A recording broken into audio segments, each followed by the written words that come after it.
Hello, everybody, and welcome to the Anything Liverpool live stream with myself, Harold, Tom, and Craig. Thank you so much for joining us on this Wednesday evening. Lots of news to talk about today. Supposedly meant to be the D-Day for many of a deal to get through. We still have a couple of days left of the transfer window, but time is ticking. We need to see if Liverpool are going to make moves for anybody at all. So please make sure, if you haven't already done so before we get into everything, to like and subscribe.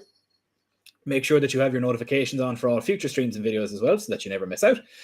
And also, if you're currently watching over on Facebook, we are live on Facebook as well as Twitter and YouTube. So make sure that you're over at least on one of them and jump over to our YouTube channel and subscribe. We'd very much appreciate it.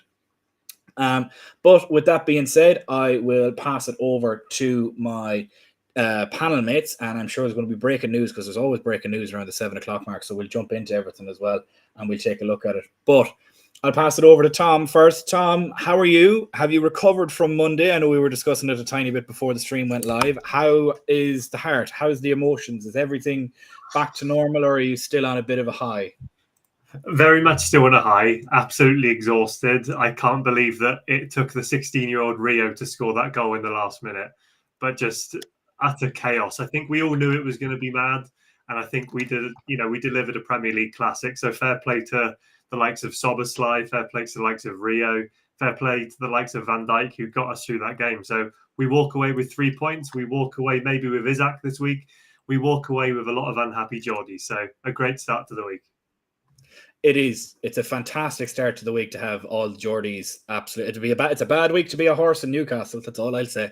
But Harold, how are you after Monday? I know after that happened, and I've said it. I really don't care how we get the wins, as long as we get the wins. Give me 36 more of them, and I'm very happy. How are you after Monday? Are you still sort of on a bit of a come down? Have you had your emotional dump yet, or how are you feeling so far? I disagree with you, Stephen, because 36 more wins like this is not sustainable. Statistically, you can't win every game you play like this. You cannot concede 2 goals in every game and still win.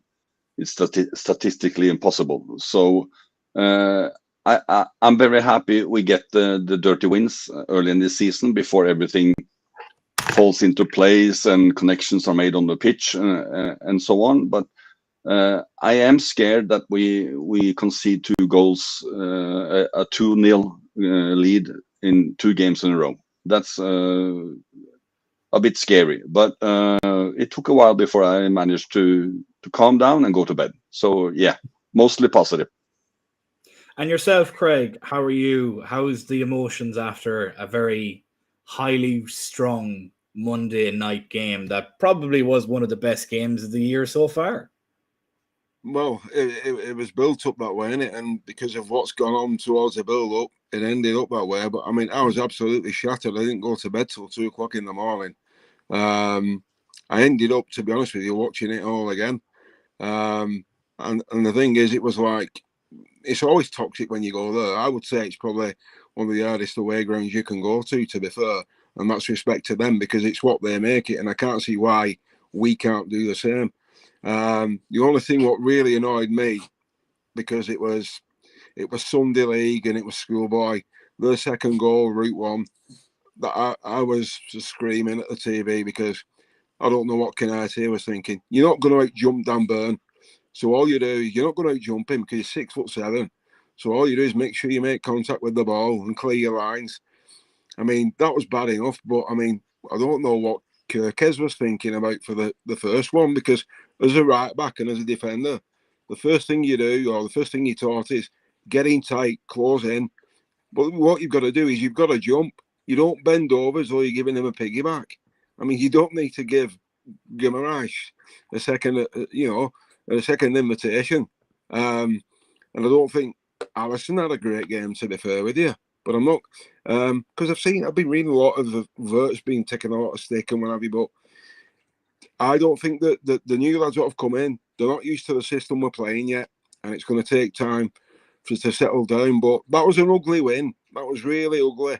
But at the end of the day, Arsenal will be more disappointed than what we are that we've got 3 points. But I think we can't keep defending like we are, and if we do that Sunday, We're going to come unstuck somewhere along the line. But 16-year-old Rio Ungamoa, what a finish that was. I mean, I agree with a certain ex-Newcastle striker. That was a finish of a 28-year-old, not a 16-year-old. And if he never finishes one as sweet as that again, I don't care. I really don't. I think give him his contract now. He's not 17 yet, but sign him up for life. Give him a Chelsea contract, 8 years at Liverpool. It was an absolutely fantastic finish, very composed from a young guy like himself. And it was very, you've seen, again, I think it's both the good and the bad in that. And I think a lot of the time, Liverpool are guilty of playing the occasion and not the game. In that, in the very first season with Slot last year, we went and we played the game against Man United and slapped them 3-0. And then in the return fixture, we played the occasion and drew 2-2. Similarly, when we go to St. James's Park, as you said, Craig, it's one of the most hostile environments to go to. Then add to it all of the fuel over the past summer of trying to get Alexander Isak. And then add the fact that he's actively on strike and not even training with them and is refusing to play. And then you're adding fuel to an inferno already, in my own opinion. So it's one of them that if you can get a point out of St. James's Park when you only have to go there once a season, I'm happy.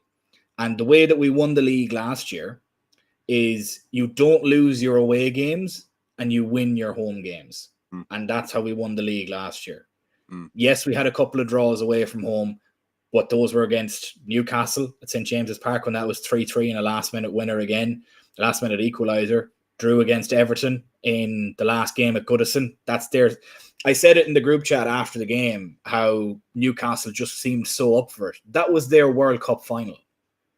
That was their season in game week 2. So that's the kind of thing that you have to sort of play into it as well, is that teams play us differently than when, if that was Aston Villa coming, they wouldn't have played to near that intensity. It just was everything added together with it is the way that I look at it. But my issue is that when we scored the second goal, the audience, everything is in our hands. We give them the opportunity to play the way they do. We give them the opportunity to play their game again, and that shouldn't have happened.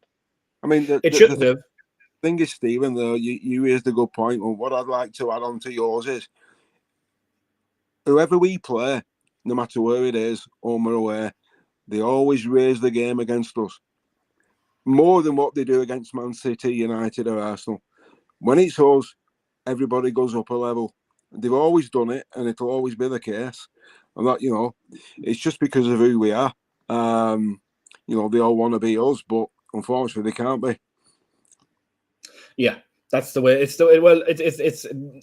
one way that I look at it, but it is, even when you look, I think it was, I'm not sure if it was Konate or somebody else that said it, that even when you look at the data, opposing teams run more against us than any other opponent they face. And that's back. It's not the fact of Liverpool whinging about it or Liverpool fans crying about it.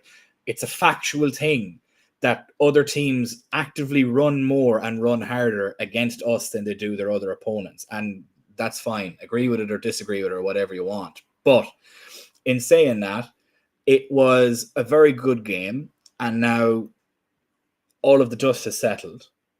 And we're basically going to move on to Alexander Isak. And I'm going to take a look at a couple of the comments first before we get into it. And I'll just answer a couple of them. This from Dave. Arsenal are now favourites all because they bought Eze. How do you see it? No, they're not favourites. Not even by a long shot. They're not favourites. In the course of the 2 weeks of the Premier League that's gone on, they struggled mightily against Man United, that if they were anyway half clinical, they would have lost that game 4-1. They slapped relegation side 5-0, and in the same week lost Odegaard, Saka and Havertz, the latter two of which are probably gone for the good guts of the season. Well, Havertz is anyway, because otherwise they wouldn't have bought Eze, and Saka's out for a month with another hamstring issue. on the opposite leg that he had surgery to. So that kid's career is going to be dust by the time he's 25. He'll be serving me in Tesco Express by the time he's 27 at this rate. Genuinely. Abjit here asking, we always have our weaknesses against long aerial balls. We do when they decide that they're down to 10 men and they go balls to the wall and they're like, fuck it, it's the 88th minute. Let's put our 6'7" centre back in the forward position. What can go wrong? We're either going to lose a game or we're going to win a game here. That's essentially the way that they probably looked at it. And it worked because, first of all, Ibrahima Konate is away on the beach at the moment, and there's just nothing that could have been done about that when the ball went over his head to Osulu. And Allison could have done better, but again, we played the occasion and not the game and came out with a win. That's just the way that I look at it. What I would say, what I would add to that is as well is what you've got to ask yourselves is how many of the other teams are going to go to St James's Park and get a win? Case in point, that was like last season, Harold. Just for example, when we went to St James's Park and got away with a point, Arsenal and Man City also went there and lost. Yeah, but to the point when he says we have difficulties on long balls, I don't agree to that anymore because last year we were very shaky on defensively set pieces. We haven't conceded on defensive set pieces yet, as far as I remember. And the amount of long balls we had against us at St James's Park, I think that's a new Premier League record. And we only conceded kind of one on them on it. So I don't think that's an issue anymore. It may have been last year, but I think that's the part that's been done better. Yeah, last season, while we actually were one of the best teams in conceding expected goals against set pieces, and we were also one of the best teams in generating goals on set pieces with expected XG. The only problem was we weren't putting much of them away. Now, thankfully, we have a 6'4" forward, we have a 6'4" winger, and we have two 6'5" centre backs, and we have a 6'4" CDM. So we're kind of getting there in the height aspect of things, but it's just, again, you're playing against a team that this was their Champions League final, World Cup, Super Bowl all rolled into one. That's just the way that I personally looked at it. And the thing I'd also say to that, is that you look at the players that Liverpool have started to sign. Like, as you said, you've got Gakpo really tall. You've got Ekitike, who's very tall. Possibly Isak coming in. We've also signed Mamardashvili, who's 6'5", 6'6" as well. He's 6'6". There we are. So he's another player who's very young, who's already got a lot of experience, who's going to be there to catch those kind of crosses or punch them out for those kind of games in the future. I think Alisson didn't actually do too bad. I know that he let in that goal against Osulu in the 88th. But I think he had quite a lot of flurries of corners and throw-ins when it was 2-2 just before we scored. And he did punch quite a few away. He did catch a few and, get us on the counter-attack. So, I think it was always going to be a scrappy game. As you said earlier, Stephen, we played the occasion and not the game in that second half. We didn't make use of that extra man. So many times, as soon as they lost Gordon, they put their two wingers into almost inverted strikers.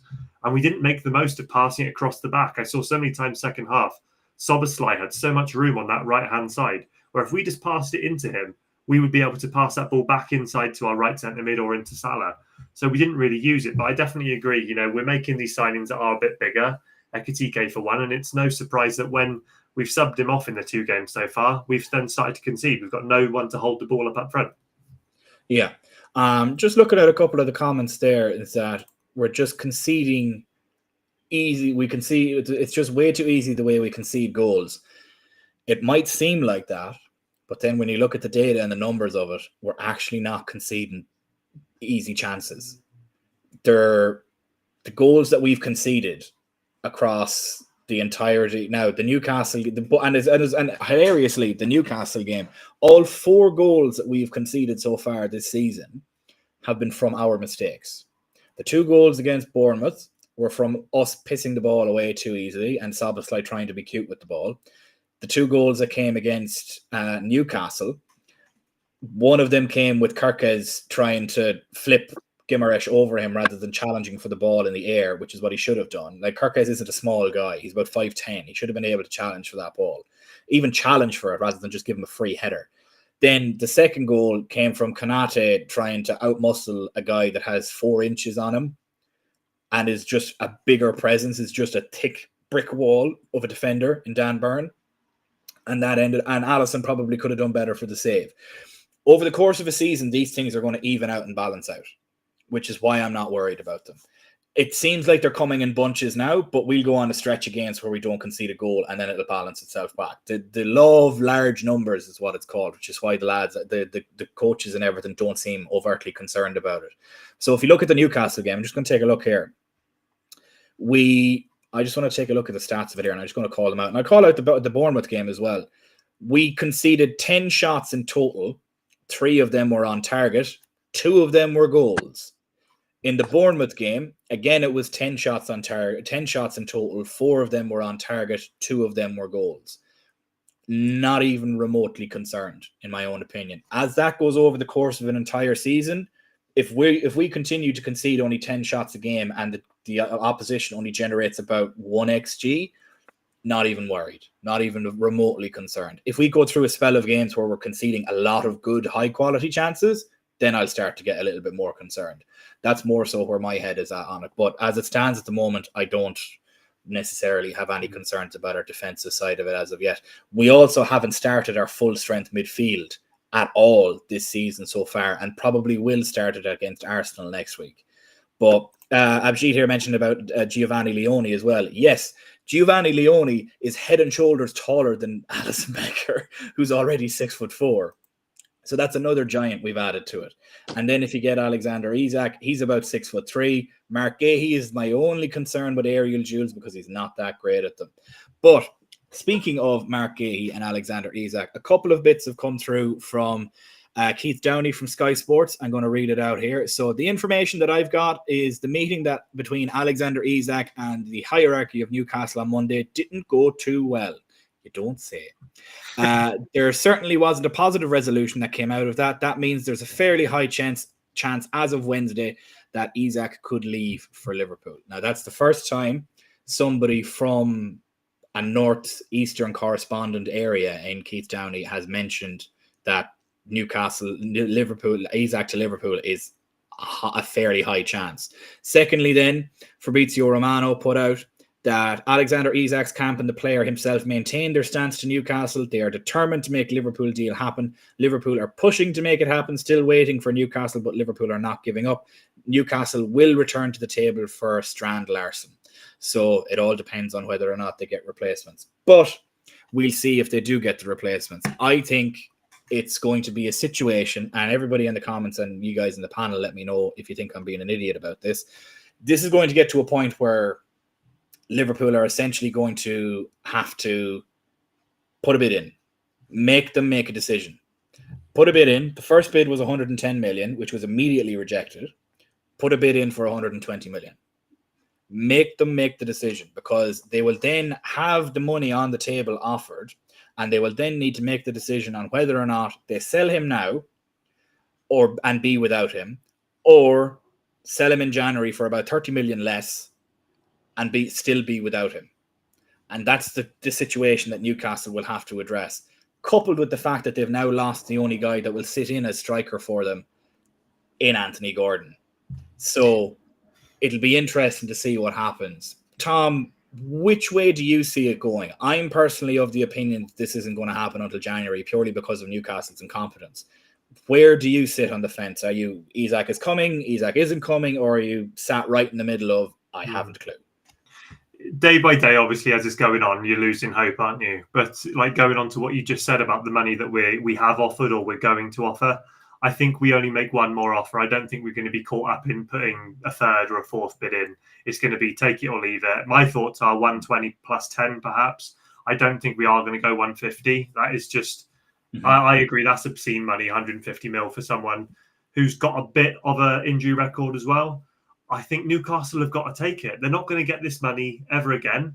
You know, we've seen them bid twice for Strand Larson. We've seen them bid twice for Visser. They can get both of those for, 100 mil? You know, and they can still have a bit of change as well. Are they just putting in bids for these players to kind of show Isak like, oh, look, we have tried to get a replacement, but no one's coming? But I don't think he's changing his mind regardless. As you said, he's had a meeting on Monday. It's quite clear, even with the hierarchy of Newcastle, he still said no. And I think he's going to stick to that. So I said a couple of weeks ago, I wouldn't be surprised if we don't get him, then I wouldn't be surprised in him going to either Saudi or even Turkey, because their transfer windows are on afterwards on loan, kind of like the Osimhen deal. But the optimist in me does think that we get him over the line. Just. Yeah. In terms of Guehi, I think we get him, but I have seen quite a lot of people, because I am from South London, so I follow quite a few of the journalists who report down there, and they've all said that Guehi will probably, that deal will be wrapped up after their match tomorrow night. I believe Thursday night, tomorrow night in the Conference League. It's just a matter of them getting qualified with him saying his goodbyes, and then that being done. So that's my thoughts. I think we do get both. We definitely get Guehi. That's my thoughts. Yeah. Craig, how do you feel about the entire Isak situation? He's quite frankly been very blunt about it, in that he has said, I'm not playing for Newcastle again. I am never putting on the black and white shirt again. I want out. I've told you guys for a year I want out. I had conversations with the coach at the end of the year. I want out. Let me out, basically. Take the bid. Where do you see Liverpool coming into this? Do you see this happening between now and the end of the transfer window, or do you see it happening in January, possibly? I've had this discussion with my best mate today for 2.5 hours. He's put a bet on him coming, and now he doesn't feel he will. I think we'll offer 130 million. I've always said that from day one, 3 weeks ago. I think we will offer 130 mil. Now, whether they take it, it's up to them. But they'd be absolutely ludicrously stupid not to. Because basically, I don't believe this for a second, that why would they say he's not for sale? Then it's 150 million. He's told them point blank to the faces that I'm done. I'm not going to play for you anymore. I don't want to be here. There's no way they've gone to his house, because he's moved out and he doesn't have a mortgage. It was rented. So I don't believe that for 1 second, that they've been to see him wherever he's living. I just think that's the PR machine in full drive to make the Newcastle fans think, hang on, they're doing everything here to keep him. Now, at the end of the day, what do you do? It's like Tom's just said. Do you sell him now and take the 120 million plus what we're going to offer? Or do you risk keeping a guy who doesn't want to be there? It's going to be toxic in the dressing room, toxic around the club. The manager's already said he doesn't want him. He wants it sorted. So what do? Do you take the money now, or do you risk it going down to 90 million in January? I think it'll go to 7:00 on Monday night. If he doesn't come, I'm not worried about it, because I do believe that he will be wearing red and he'll come in January. And I agree with Tom on what regarding Mark Guehi. My only worry is on this, and I know Tom's in the right place for this. He's in the right neck of the woods. My only concern is, if Mark Guehi plays tomorrow and he gets injured, that's the transfer kibosh. But I can understand why Palace are playing him. He's the captain. He's the best centre half, and they don't want to do what Celtic did last night. To be fair, so they're going to make sure they qualify. And then I think from what I've read today, Liverpool are going to offer over 30 million, so the transfer gets done. But I definitely think we'll sign Mark Guehi. But I can't wait for September the 2nd, because this is ruined our transfer window, to be honest, because it was 10 out of 10 before all this kicked off. Yeah, it's the joys of the transfer window, where you have every journalist trying to get their 10 cents in, more or less, and get that rent paid through Twitter money. Harold, with the whole saga that has gone on all summer, this does seem like it's coming down to the final day of deadline day, and as Craig said, it might even go to 7 p.m. on Monday evening. But and Ryan, I don't mean to be rude when I say this, but you'd be silly to sign him after an injury, because that immediately tanks his value. You're just absolutely shooting yourself in the foot to sign him, and then because if he has an injury, he can't do a medical, because then he'll fail the medical. So there's no hope of signing him. If he does get injured, you can sink that deal straight away, and we'll just maybe go for him again in a year when he's on a free. But with the whole Isak and Mark Guehi situation, it's essentially a staring contest in my eyes. Of we're staring at both Newcastle and Palace and seeing who will blink first. In that, are we going to? Because the closer we get to that deadline day, the more they sweat and the more they have to make that decision. Do you think it goes to deadline day, or do you think this gets done on the Saturday and Sunday before the Monday? I'm not sure what day it will be done, but I have all this time I've believed both players will come. I think after this game and the supposed talks with Isak and his agents, I believe they now have realized that he has to go. It's been kind of forced Newcastle's hands a bit. So I think the wheels will be more in motion now because there is no way back. They can loan him to Saudi, like Tom said, or some other solution, but that will damage the reputation anyway. Because if you're an up and coming player and you see this and they don't get the next step and end up in Saudi for 6 months playing gibberish football, who wants that? You don't attract young talents that way. So I think both will come. I think Isak will come, but it will be close. I do believe it will be close. Yeah. I think the club wants Liverpool wants this done as soon as possible due to preparation for the Arsenal game. If we don't have this in the bag by kind of Friday, I think they will try and settle it a bit and then pick it up just after the game against Arsenal. I think to add to that as well, I think Carragher had an interview the other day and he was asked, has he ever had a player in the camp that was in this kind of situation? You mentioned Torres just before he moved to Chelsea. And he said the whole club and the whole squad were just not really happy with him from September all the way through to January when he did eventually have that deal. And, what better time for Isak to leave Newcastle with an international break? You know what I mean? He's got 2 weeks. Not all of the Newcastle players are going to be on that international break. It's a bit of time for Eddie Howe to work with those team members that aren't quite in the first team or playing for their internationals. So it's a good time to get someone who doesn't want to be at the club out of the club. They've got a full week to work on the players that do want to be there. So, I do think that he will be coming. On that comment I think Ryan made before about signing Guehi regardless of an injury, I get what he means in the sense of if it's not something crazy, yes, you can still get him in. Because the way that I'm aware of how medicals work are, you can still do a medical. It's like a high risk. Like when you're doing a risk assessment, it's from 1 to 5. So he would just come up as a higher risk in terms of, are you sure you want to sign this person? Kind of like Fekir. We could have gone through with that, but he would have been a risk 5 out of 5. It would have been almost pointless. So I kind of get what he's saying there. I think he comes regardless. Hopefully he plays tomorrow or gets a rest, and then we get him over the line. But certainly, I do think is the right time for Isak specifically to go. And I think him being available for tomorrow's game is kind of a gentleman's agreement between the clubs. They don't want to sell him, but they will do it if we let him play and they can qualify. It's easier for them to let him go.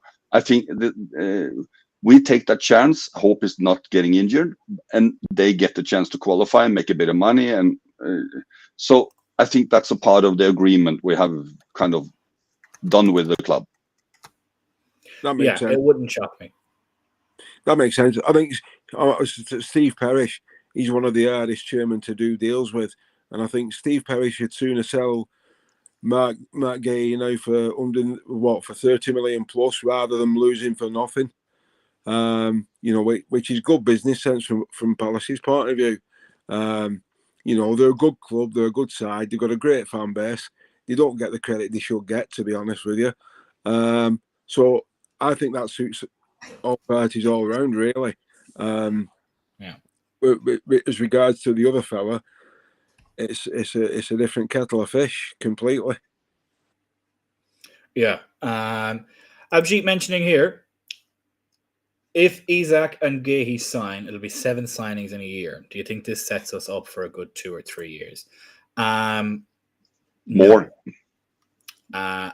I think this is part 1 of a 2-parter, personally. I think next summer there will be further reinforcements elsewhere, as you'll see more players get faded out and maybe younger guys come through. You've seen the likes of Stefan Bajcetic is now staying as well, and we'll touch on him and McConnell in a moment. James McConnell, as I just mentioned, is now going to go on loan to... So you'll see probably Endo leave. You might see Harvey leave. You're probably going to see the likes of Lewis Kumas probably go out the door. You're going to see probably some other youngsters go out the door as well. Rio will get integrated more into the first team. Trainioni will get integrated more into the first team. I won't say anything bad about Joe Gomez is going to be gone. The sooner the better, because that man is a walking hospital bill. Curtis Jones, the less said, the better, in my own opinion on him. Fine squad player, but please never start him in a Premier League game again. For the love of God, just bring him on as a sub and as an emergency option, because there was times in that game on Monday, and I was at a wedding while I watched it, and the speeches were going on, and it was the 78th minute when the speeches were going on, and I seen him break past, I don't know if it was Tonali, I can't remember if it was Tonali or if it was Bruno, broke past them. He had Gakpo to his left, Ekitike running the half space in his middle. It was a 4-on-3, and what does he do? Just head down, run. Yeah. Didn't look up once. He could have put either Gakpo or he could have put Ekitike through, and we were 2-1 up at that point against 10 men. It could have killed the game. 10 minutes later, they go and score the equalizer. If he had just looked up once, and this is the problem that I have with Curtis Jones, and I won't lay into him too much because we won the game and he done some good things and he helped hold possession. But in a game when you're playing against 10 men that's high pace and high impact, holding the ball and slowing the game down is not what you want to do. You want to be quick. You want to use that extra man. You want to run at them. We ran at them once all game, and that was the Rio goal. Like, it boggles my mind. I genuinely am of full belief that if he wasn't Scouse and his name was his name was Kurt fucking Jones, he'd be out the door a year ago. Genuinely. You're stealing my thunder here a little bit, Stephen, because he's a nice lad, don't get me wrong, he's a nice lad, but let's cut to the chase here. If he wasn't a Scouser, he wouldn't be at Liverpool Football Club, because he's simply not good enough, right? And like you said, when he had the ball, he's taking 8 strides longer than he needs to. His head's down, and and the game could have been dead and buried. And another thing he does for me, it annoys me a little bit. When he's given the ball, he holds on for it too long. Give a simple pass. If you're playing the 1-2, go again. But like Shankly always used to say, and Paisley and managers after them, give and go. He did his job.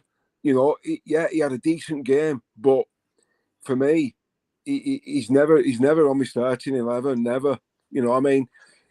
You've just mentioned players we're going to get rid of there. I've got a feeling Harvey Elliott's going to leave as well, but I'd sooner keep Harvey Elliott than Curtis Jones. But that's just my opinion. I could be wrong. Everybody, I agree. I would rather have Elliott than Jones. Yeah, we saw that when the winning goal as well is 1 touch, 2 touch is a better player than Curtis Jones. But again, position wise, I'm also a decent lad. That doesn't mean I have to play for Liverpool because I'm not good enough as well. So yeah, I think he's good enough to be a squad option. And if he's happy to be a squad option and be depth, he counts as homegrown. He's on piss all money. He loves being at the club. If he's a squad option, then that's completely fine, in my opinion. But he should be nowhere near massive minutes. He should be in the Endo role, in my own opinion. Come on, when we're 2-0 up, help see a game out in the last 15 minutes. Do what he's good at in that situation, which is slowing the game down, retaining possession, not giving them any momentum and pissing the ball away too easily. But it's in a game like that against Newcastle where his skill set is just completely nullified. And in a game like that against Newcastle, Dominic Szoboszlai's skill set is absolutely enhanced, where it's just a basketball game, back and forth, running. Szoboszlai comes alive in those games. But in a game against a low block, like if we go play Leeds, Szoboszlai is non-existent. So it's very horses for courses. And if we're 2-0 up against a side like Leeds, if you're bringing somebody off the bench in the 70th minute, I'd rather it be Curtis Jones, because he'll hold the ball, he'll slow play down, we'll keep the ball, and we don't give away silly counter-attacks. Whereas if you're trying to chase a game against a low block side, I'm not putting either one of them there, and Szoboszlai is just non-existent because he's running at space, he's running at nothing. He doesn't have to press them because they don't want to keep the ball. So they're two players that very much horses for courses, and they're very situational footballers that we would be able to use. But it's like it's not really unfair, Stephen, to be perfectly honest with you, because it's on tape and it's been the way Curtis Jones has played for years. If this was his first year and it was that he's just learning the role, absolutely he'd get all the time in the world. But the issue is this is what he's been like for the past 3 or 4 years. He hasn't improved. McAllister should be fit to play because he wasn't injured. His partner was giving birth. And if you want to know why both Szoboszlai, Gravenberch, and McAllister are having kids around the same time, it's 9 months ago we slapped Real Madrid and Man City 2-0 each in the space of 3 days. I'm pretty sure they had a chance to celebrate. But sorry, Stephen, didn't Slot say he was a bit injured? I don't know about that.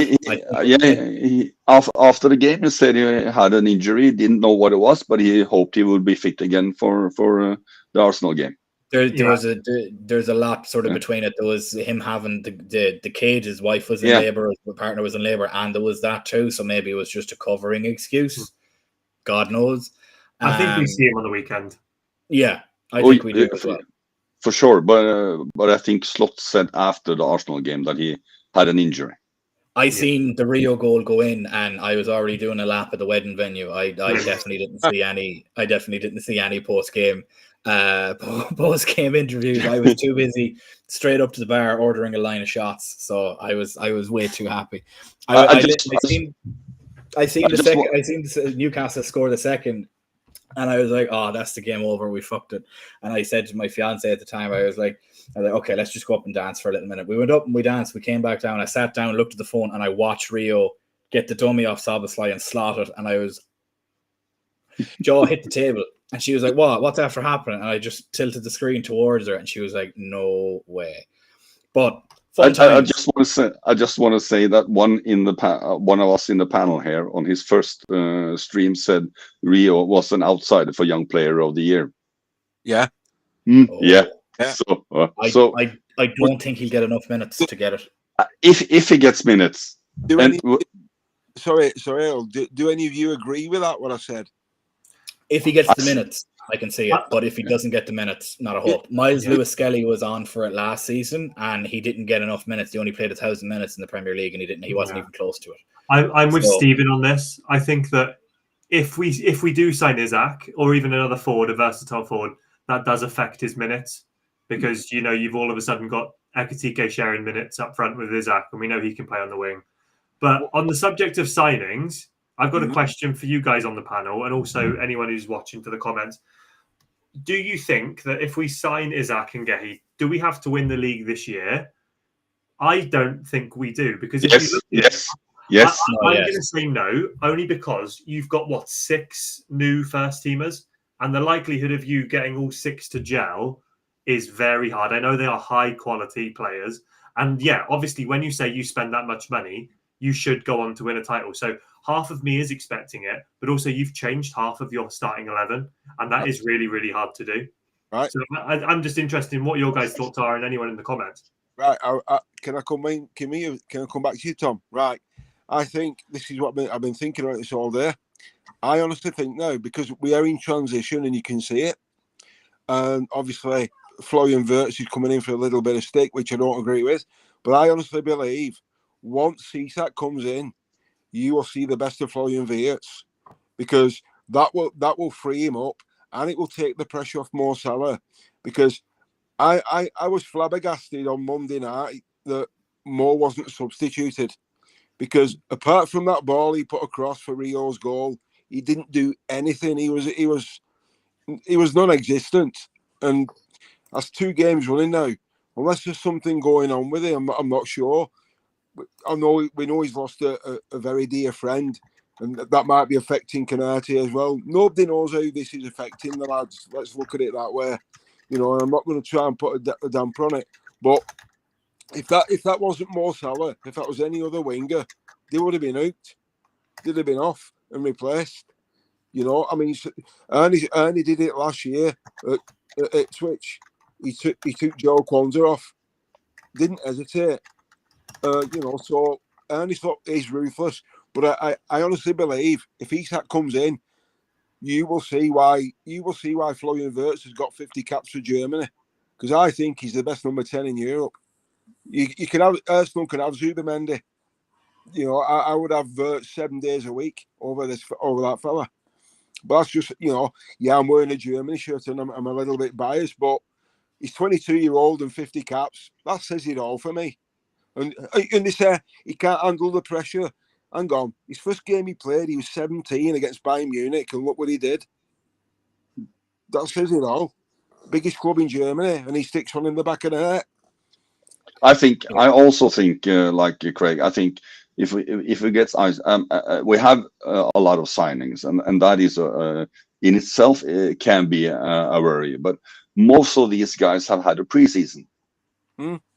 That's one thing. Isak will now come in. He will, due to the earlier signings, and they are working their way in.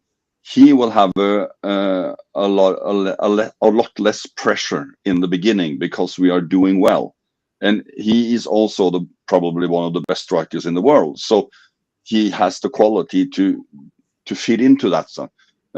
So I'm not worried about the changes, because if we've gotten 5 during July or August, we are now, we would have other issues. But we got most of them early, and they've had a preseason.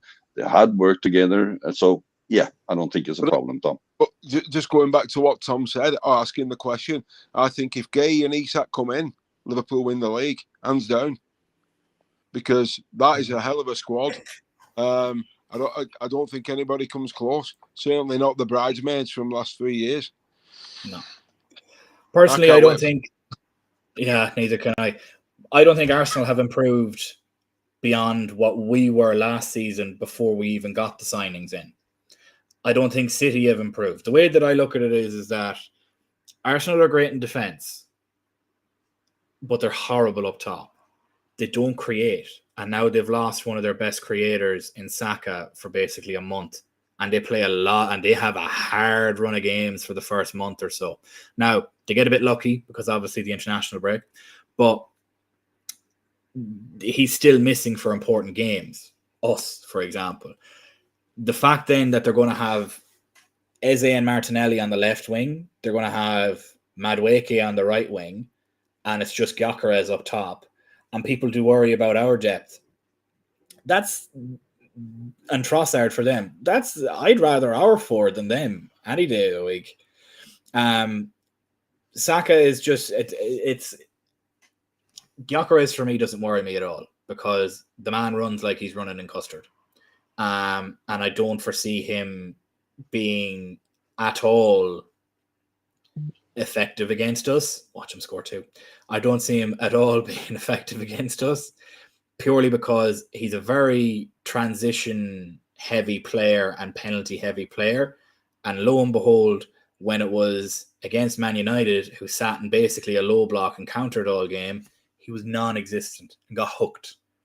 Then when he goes to play against Leeds, which was a heavily transitional game, all of a sudden he bags a goal and bags a penalty. And lo and behold, it's against relegation fodder as well. Something he was very good at doing in Portugal. So it's not necessarily the biggest worry for me. And anybody worried about Gyökeres is have a word with yourself. Then with them on Sunday, they haven't improved. So Arsenal are great in defence, horrible up front. They don't create enough. I just can't believe how many signings they're making still in defence. They keep on signing defenders, but I was saying to sign Hincapié as well. Yeah. It's mental. I don't even understand that signing of Piero Hincapié because it feels like they're doing Chelsea. Do you know, like Chelsea, where they have one team for Europe and then one team for the league? I feel like that's kind of the way that they're going, and we'll probably see Lewis Skelly play more in the midfield now. But like going on to what you said with Gyökeres there, they haven't got Odegaard by the looks of it. They haven't got Havertz. They haven't got Saka. So they're going to be playing with a few new players. Either. Exactly. But we look at Gyökeres, and as you said, you know, he played very well against relegation fodder teams in Portugal, and obviously, as we've seen against Leeds. He is a very physical striker. He likes to get up and close, you know, with his back to the defender. And we need someone like Ibou Konate to be on top form, because we know he's not going to get past Van Dijk. He's not going to beat Van Dijk in a duel. We just know that's not going to happen, especially away at Anfield. You know, they're not going to have those quick balls going into them. I can only see Arsenal really scoring from either a corner, because obviously they're good at those, or maybe a free kick deep from Rice swinging it in. We saw that at the Emirates last year. But I'm not too worried about Gyökeres. I feel like he's the player that turns up in home matches. You know, when his back's against the wall, against away sides, like you put him against Newcastle, you know, the other night. I can't see him doing very well there. I can't see him doing very well against a team like Villa with Tyrone Mings. You know, players like those who love a battle, I can't see him doing that well. We saw De Ligt. He couldn't handle him the other day. De Ligt looked fantastic against him in that team. So I'm not too worried. Yeah, as you said, he probably will score a goal now just to piss us off. But yeah, that's my honest thoughts on it. I'm not too worried about it. It's going to be an interesting year. I've got a question for all three of you about strikers. So out of the three strikers will have come into the Premier League this season at the three big clubs, United, Arsenal, and obviously ourselves, Liverpool. Do you think that we've got the best out of the three in Sesko, Gyökeres, and Ekitike? For our system, yes. So it will depend. It depends on the team you're talking about, because with us and the way Slot wants to use his striker, Ekitike or Sesko were best. Ekitike being the best. Obviously, I didn't assume Isak was coming. I still don't think he is. But of every team that got a new striker, so you have Chelsea, you have us, you have United, you have Arsenal. Ironically, Arsenal would have done better if they got Sesko rather than Gyökeres. So that is essentially it, because the way Arsenal had in the 2 seasons that Arsenal done unbelievably well and pushed City to the final day, they had Kai Havertz and they had Gabriel Jesus as their strikers.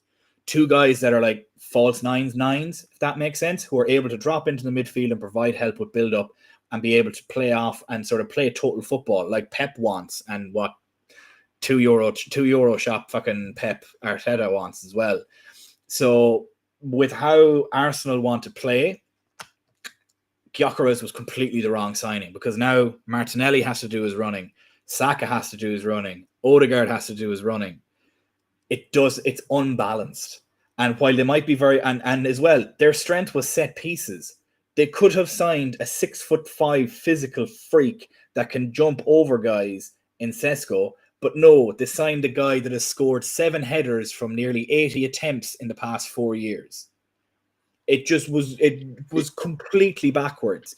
Whereas in a shit league. In a shit league too. Yeah. And what we needed from a striker is that we needed a guy that had the ability to play it back to goal, was able to receive the ball on a half turn, had the technical ability to be able to get around guys. He needed to be fast. He needed to be wiry. He needed to be able to slap a ball from anywhere and get it in. He needed to be good in the air, and he needed to be good, very, very good technically. And we signed the absolute perfect profile for that in Ekitike. If you go and look at the numbers for where each sort of striker operates, you can basically make Ekitike and Isak the exact same player. And then if you look at Sesko had the ability to drop into the sort of middle third and build up from the halfway line. And he's a better carrier, but not a better passer than Ekitike. So he would have been able to take the ball in the half turn and drive rather than take the ball in the half turn and lay it off. But Ekitike seems to be able to do both, which is a happy accident or a happy surprise, in my opinion. Somebody that I would have loved if we signed as a backup right now after getting Ekitike is Nick Voltemade from Stuttgart. If you haven't seen him, please, for the love of God, go and watch him. Craig, you'd love him. Imagine a 6'6" striker, but has the abilities and the technical ability of a winger. Yeah, he's nuts. I absolutely love him, and as hilarious as it sounds, and it kind of is reinforced by the fact that Bayern are going for him. He reminds me of Harry Kane. Yeah, that's the way I look at him. But I'll pass the question over to Tom now to answer that, and then Harold, we'll get to you to sort of finish it off. Tom, to echo Craig's question, of the strikers that have been bought by the big clubs, so you have João Pedro and Liam Delap for Chelsea, you have Benjamin Sesko for Man United, and you have Victor Gyökeres then for Arsenal, and Ekitike for us. Do you think the teams signed their right striker, or do you sort of share the opinion of me that you think Arsenal got it wrong and United got it wrong?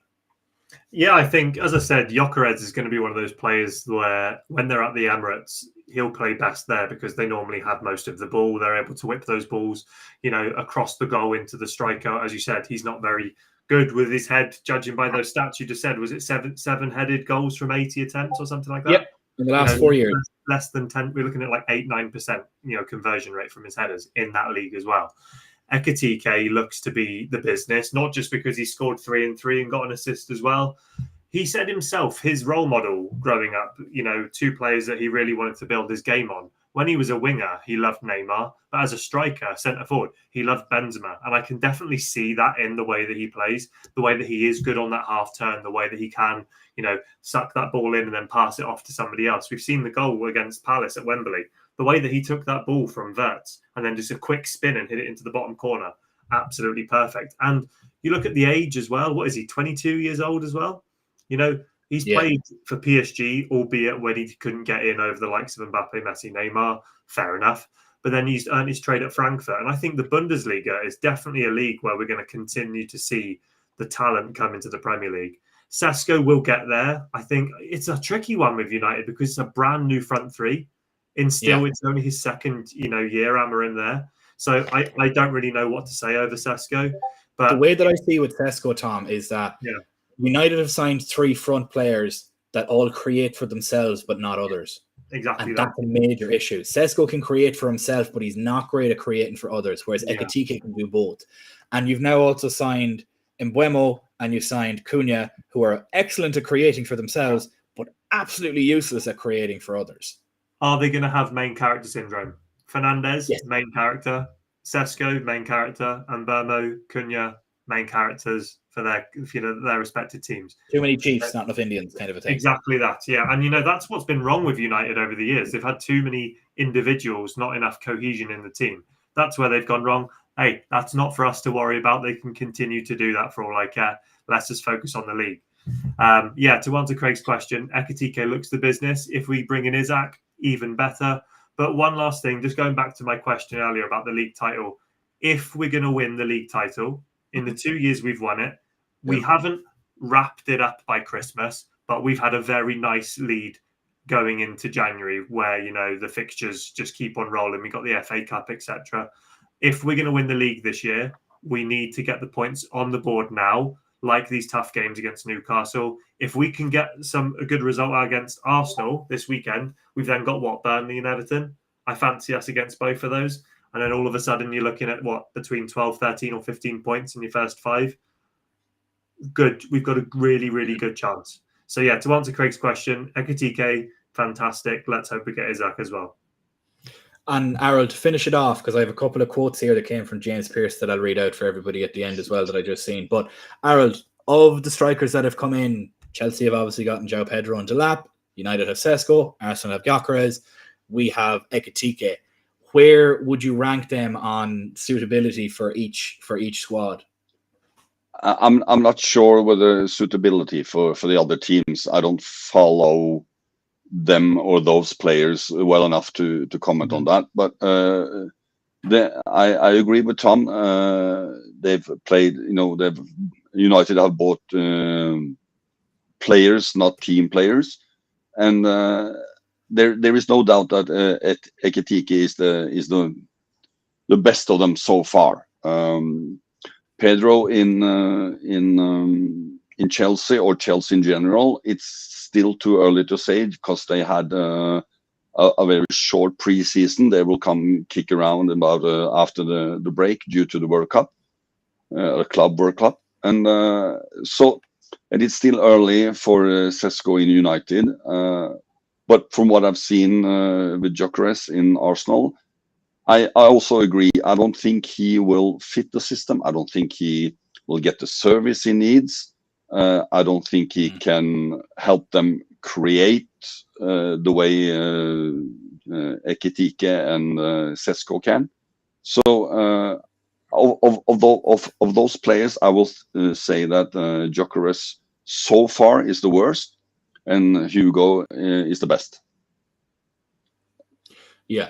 I wouldn't disagree with most of that, to be perfectly honest. But yeah, it's going to be a fun one. I can see Gyökeres being Erling Haaland in that when he gets the service, he might bag a couple of goals, but the second he's not getting service, you're playing with 10. Exactly. And that's the way it happens. Exactly. And it's, the one thing that I've noticed, what I like about Ekitike, is that he's kind of the newness we didn't get. He gets one chance and he scores. Yeah. It doesn't goes like highly efficient. Exactly. It's not like Bruno's penalty, who hasn't landed yet. But he doesn't need many chances. He doesn't create or are involved in 10 chances. But when he gets it, he's very efficient, and that's a good thing. That's something we've missed for a couple of years now. He doesn't panic. He doesn't panic in front of goal. And he's lethal. If you look at our team with Arne Slot, look how many goals we score what are actually low. Basically going along the floor and into the bottom corner. There's not many are doing it, to be fair. And while Errol was talking there, when I looked at the fixtures when they came out, my mate said to me, "How do you think we'll go on at the start of the season?" I said, "Well, we'll win the first 3 games. We'll go 9-9." And I'm not changing my point of view, my opinion on that. I think we will. We'll go 9-9, and it's a case of, okay, we're not playing well, but we're taking maximum points. So wait till we do start playing well. You've got a problem. Yeah, that's exactly the way that I look at it. Now, before we finish up, I'm just going to read out a couple of the quotes that came from James Pearce when he was on Let's Talk About 6, because that's definitely an unbelievable name for a podcast. But on Mark Guehi joining for Liverpool is a when rather than an if, which means that if he can't join Liverpool this summer, he'll probably end up at Anfield next summer on a free. Then when he spoke about Arne Slot, he said, "I'm confident that there'll be a contract extension for Arne Slot, and God, I hope so. It'd be absolutely fantastic. Knock him down for another 5 years. Add on 5 years from now, he'll be absolutely stellar." And then speaking about Isak, James Pearce said, "Personally, it's 50-50 that Isak will sign for Liverpool." And we know how pessimistic that little boy likes to be. But we are going to leave it there, guys. We're coming up on the hour. We've had great chats with everybody. Before we do end it, however, make sure to like and subscribe if you haven't done so already. Make sure that you have your notifications on for all future streams and videos so that you never miss out as well. If you're currently watching over on X or Twitter, as it is at the moment, there's about 7,500 people watching over there at the minute, and then coupled with YouTube and everything else as well. Make sure you jump over to our YouTube page, Anything Liverpool, and subscribe there. We'd very much appreciate it. Also, jump over to our Twitter page and our Facebook page. Give us a follow, give us a like. All the love. We very much appreciate all the engagement. We do try and get back to some comments as much as we can do. But yeah, that has been us, from myself, Errol, from Craig, from Tom. Thank you guys so much for joining us on this wonderful Wednesday evening. We hope everybody has a wonderful end of their week. And hopefully by the time we stream next time, which will be Friday, we will see Alexander Isak and Mark Guehi in red shirts, although I don't think we'll see them in red shirts. I think we might see a deal agreed for at least one of them. But with that being said, thank you guys so much for watching us. We'll see you again on Friday. The stream on Friday is 6 p.m. UK time. Michael will be hosting at 6 p.m. UK time on Friday. Make sure you're